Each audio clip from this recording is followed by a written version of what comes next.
My father forced me out, newborn wailing in my arms. You chose this path, now walk it, he thundered.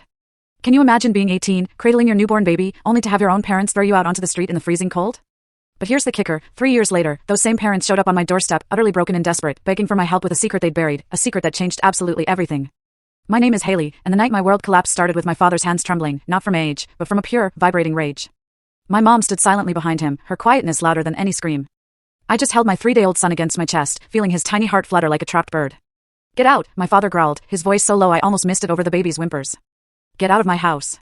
It hit me then, his house. Not our home, like it had been just last Christmas. The kitchen where I'd learned to bake apple pie, where my little brother Jacob and I carved pumpkins, where Mom taught me to fold dumplings, it all suddenly belonged to someone else. Dad, please, I whispered, adjusting the thin blanket around my baby. Just one night.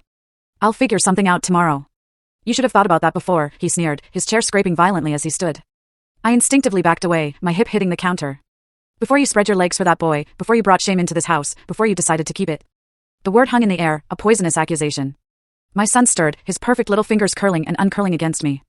He wasn't it. He was mine, he was everything, and he was only 3 days old. My mother finally spoke, her voice papery thin.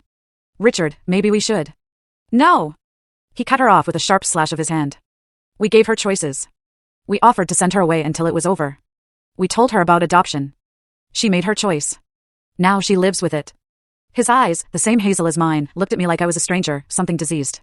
The irony burned, they'd raised me in this house, taught me forgiveness, family, second chances. We'd sat in the third pew every Sunday at Riverside Baptist, heard Dad's booming voice sing hymns about grace. But grace, it seemed, had limits, and I had crossed them. Mom, I pleaded, searching her face for anything. Her knuckles were white, gripping the back of my father's chair, her mouth a tight, painful line. Mom, please. He's your grandson. She closed her eyes. That was her answer. My father moved towards me, and for a wild moment, I thought he might hit me. He never had before, but he'd never looked at me like this either. Instead, he reached past me, snatched my purse from the counter, and shoved it into my free hand. You have 5 minutes to get whatever you can carry, he said. Then you leave. Don't come back. I stood frozen, the weight of my son suddenly unbearable. This couldn't be happening. Not my parents. Not the people who'd driven 3 hours to every volleyball game, who'd thrown me a graduation party just 6 months ago, who'd cried when I got my state college acceptance letter. 5 minutes, my father repeated, glancing at his watch. I stumbled upstairs, my body on autopilot, my mind screaming.